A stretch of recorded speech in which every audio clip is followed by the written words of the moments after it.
And welcome back to Foreplay, and here's the surprise that I had for Paul. Yeah, Rainbow Road. Yep. I don't hate this Rainbow Road. No, this is legitimately one of the best Rainbow Road tracks I have ever played in any Mario Kart game. Same. Like this on like it used to be 64 Rainbow Road, but this is definitely better than 64 Rainbow Road. Yeah, but since this wasn't in any of the Knockout Tour levels and stuff, we wanted to show you guys this. Mm-hmm. For those of you that have not played Mario Kart World, yep. So this is just like an amazing track. Yeah, so we decided, you were like, you know what, screw it, let's go ahead and just do a quick 3-track versus race real quick and pray that we get Rainbow Road for one of them. And sure enough, as soon as I loaded it up, Rainbow Road was one of the courses you could pick. Yep. So I was like, yeah, and this way too we can continue our stories of the best experiences we've had at Colossal Con. Well, cons in general, but yeah. Or cons in general. You've been to more cons than me. Yeah, dude, I've been going to cons since God, my early days of college, and that was back in Sabasacon, so. Yeah, well, I mean, I've literally only been to Colossal Con, and I've been to 8 of them. So, but I don't think you finished your top 5, did you? I didn't, but I'm willing to forego the other ones because I can't think right now because my brain's going into mode. Well, okay, so this will be a 5. I will say, though, one of them might make me emotional. You've been warned. Oh, I know which one you're going to talk about. Mm-hmm. It's my best experience. I'm gonna straight up say it. And I am going to beg that we at least put a link to this person's this person's Instagram on the video. Oh, definitely. It'll be down in the description, so. Yeah. And I do have a picture that I will send you. Okay. I have several pictures I'm going to send you. Oh, God. So, sorry, future Seth. And sorry, current me, for falling off the damn edge. Yeah. Okay, so one of them is meeting Jake the Snake Roberts. Oh, yeah. Jake Roberts was at Colossal Con in 2017. I got a picture with him. I got 2 pictures with him, but I only kept one because in one of the pictures we're fist bumping, and in the other one he's flipping off the camera. But I didn't keep that one because back then I was still like I was Facebook friends with my then manager, or no, I wasn't. I was Facebook friends with my then boss. Yeah, that my current job. That wouldn't look too good. Yeah, and yeah, it wouldn't have looked good. So that's one. Another one was blowing Cree Summer away with something that I had her autograph, and I wish I could find it. She was a guest in 2014, and back then I was still big into Skylanders. Yeah, who remembers Skylanders? Like, comment, subscribe if you remember Skylanders. And she was the voice of Roller Brawl. Oh my gosh, I remember that character. Yep.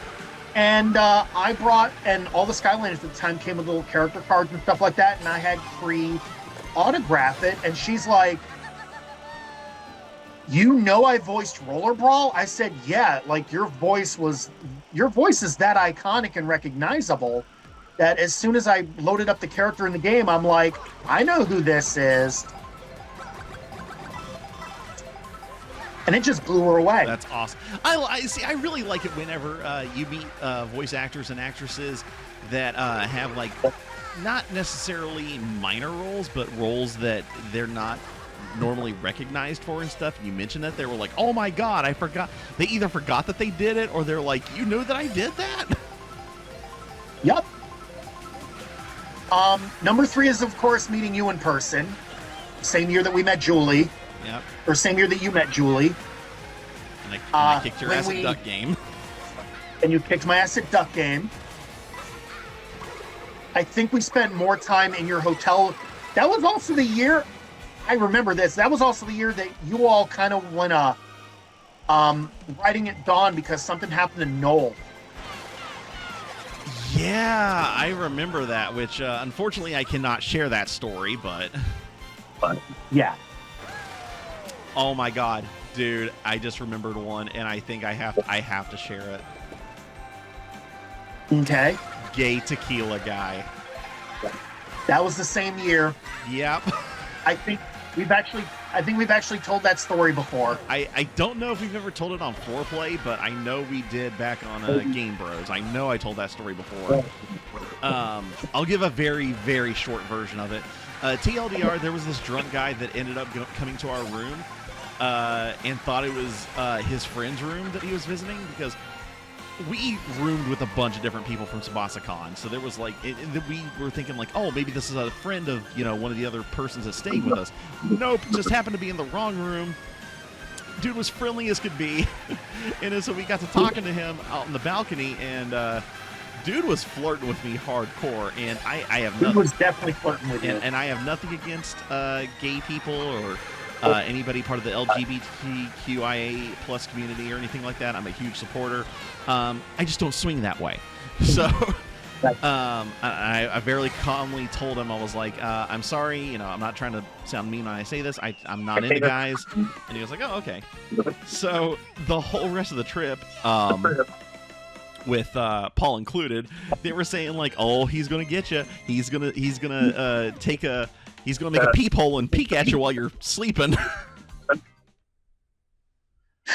Yeah, we did do that, didn't we? Yeah, because like I had to sleep on the. Well, I was sleeping in one of the beds, but the person I was bunking with decided to get drunk and puke, so I refused to sleep in the same bed as him. Don't blame you. So I just slept on an air mattress, and they kind of joking with me. They were like, "Yeah, there's gonna be a peek hole peeking at you through the ceiling, looking at you." I'm like, "Guys, shut the f*** up." But anyway, to continue number 4, again, these are not in order either. So the first year that I went to Colossal Con, this was 2022. The COVID lockdowns had ended. And that was the first year I cosplayed as Peach. Oh yeah, this was around the time that you started doing your cosplays after our TikTok bet. Yup. And this was the first Colossal Con after that, which would have been 2022. My friend Barbara went with me. She was kind of my handler. I needed one. Hey, no, there's been times I have been a handler and a handlee, so trust me, I know the struggle. I'm picking this one in honor of Nimbus. Yep. Nimbus, this one's for you. And I was nervous as hell because that was before I came out as non-binary too. Mm-hmm.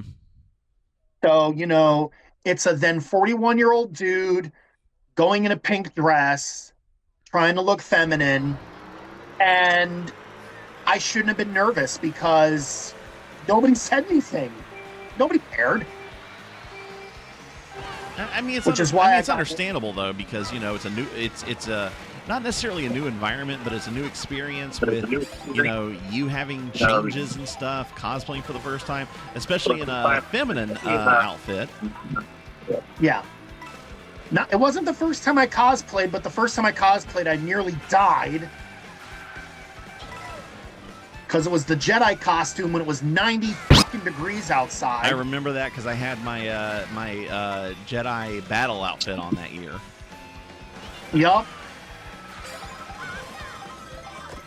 But we won't talk about that. And the big one. This is my number 1. No offense. Oh no, none taken. I'm not going to say they're my idol, but I admire them immensely. And it actually drove me to tears. Because I follow a cosplayer named HeartlessAquarius on Instagram and Facebook and everywhere. And they had to go to Colossal Con kind of as an emergency because one of their costume contest judges dipped. And when they announced it on Facebook that they were going to be there, I messaged them and I'm like, dude, I'm going to be there too. And you know who Heartless is because you helped them complete their Pokedex in Charlotte. Yes, I did. Yes. So I told them what I was going to be dressed up as on the Saturday, and I had just gotten Elizabeth Maxwell's autograph, and I see a very tall Vaporeon move past me. So I go down to the end of the hall, and I'm like, "Hey, Vaporeon!" They turn around, they point at me, and they're like, "Oh my God, it's you!" Now, we're both wearing heels. So we're trying to move as quickly as we can towards each other. My friends Kelsey and Rissa are behind me, thinking this is funny as hell. Oh, dude, you know I'd been laughing my ass off. Oh, I know you would have been. You were laughing when I told you the story afterwards. Oh, yeah. And give each other a big hug, and then they just hang out with us for like 30, 45 minutes or something like that. And I wasn't expecting that. They showed us pictures of a costume they're working on. I'm not going to say what it is. They show us pictures of their girlfriend. They are super adorable. I'm going to say that right now. I don't care how badly you got to censor it. Hey, I don't care. Yeah. And then when they leave, I'm looking at Kelsey, and I'm like fanning my eyes. Aww. And Kelsey's like... And Kelsey says to me, "Are you okay? Do you need water?" Because, she's thinking that I'm getting dehydrated. Because, I'm fanning my... She's thinking I'm overheating. And I'm like, "No, I just need a moment." And I turn to the wall at that point, and I just start to cry. Because I was like awestruck, I guess is the best way to put it. We ended up picking the same track 3 times. Yeah, I was literally getting ready to say that. We didn't even play in this either, except for Rainbow Road, but that's beside the point. Okay, so... But I literally just started to cry right there on the spot. Yeah, and if you want if you want to check out her stuff, it is down in the links below, any of the social medias and stuff. Absolutely fantastic cosplay work. Absolutely amazing stuff. They are working on doing, I guess really the best way to put it is dress versions of all the evolutions. They've done Espeon, Umbreon, and Vaporeon. And again, I'm not going to say what the next one is, but it may be done by the time this video goes up. Yeah. Oh, so I have a number 5, but it's more of a, oh my God, not necessarily a, it's kind of a favorite moment, but it's not favorable, if that makes any sense. Yes. Okay. So I've told this story on Game Bros. I've never told this story on 4Play. So there was one year I went to SabasaCon, and I had an ex-friend basically ride with me on the way back. You know who this is, boy. Yes. Okay. I am familiar with this boy. Okay, so he liked to do feminine cosplays as well, which I have nothing against. I mean, for God's sakes, one of our cast members does the same damn thing. Paul. You're just like, I feel called out. No, I don't feel called out. That was back when we did Mario Wonder. Yeah, this is true. Yeah, very true. Which, as a little bonus treat, I'll put the clip of that at the end of this episode so you guys can see when I called out Paul. But anyway, getting back on track. So one of his cosplays was Michelle Pfeiffer's version of Catwoman from Batman Returns. Catwoman. So we're talking about the very skin-tight leather outfit from the Tim Burton movie. So, along with this outfit being in skin-tight leather that I will admit he looked good as far as construction-wise, because he's actually the one that made it. He got fake tits to put in it. Oh my God. So, We're staying at the Holiday Inn that's next door to the convention center, so we don't really have anywhere to go after the convention's over with. You know, we just go straight home. So, you know, we can't really go back to our room, change out of our cosplays and all that kind of stuff, which is why I very rarely cosplayed on Sundays. But, so we're getting ready to head back to the car to head home. And this idiot didn't bring a change of clothes to change into after the convention. Oh, no. So, granted, it's October, but it's like the beginning of October, so it's like right at the edge of that hot season. So he gets in the car and starts stripping. The only thing that he had underneath of that was an assless gaff.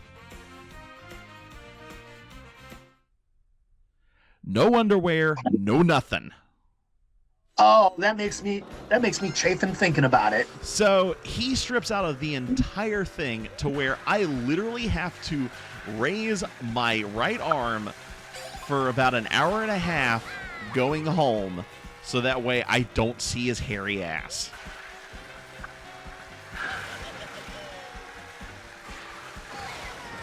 Because when we get what's even worse is he didn't even bother to start stripping like until after we got he literally, like, as soon as we got in the car and we weren't even out of the parking garage, he started stripping down. Be glad you didn't get pulled over, because holy shit. Well, thankfully he had he had enough knowledge or common sense to have the seat laying back, so he was laying down. Good. But he was also turned to his side where his ass was facing me. So yeah, it's like it's not necessarily a fond story, like a favorable story, but it's like a funny memory that I have. Well, I mean, funny memories are good memories too. Yeah. Well, anyway, guys, that is going to do it for this episode of Mario Kart World. I don't know when, but I'm sure we will be back to playing this sometime in the future whenever some DLC drops or something like that. But until next time, guys, we will catch you in the next series. So this is Cromer 15. And DX Kramer. Signing off for now. We'll catch you in the next series, guys. Peace. Hi folks, this is Beauty But Funny. Thank you so much for watching this episode. Remember to like, comment, and subscribe to see more content in the future. See you next time!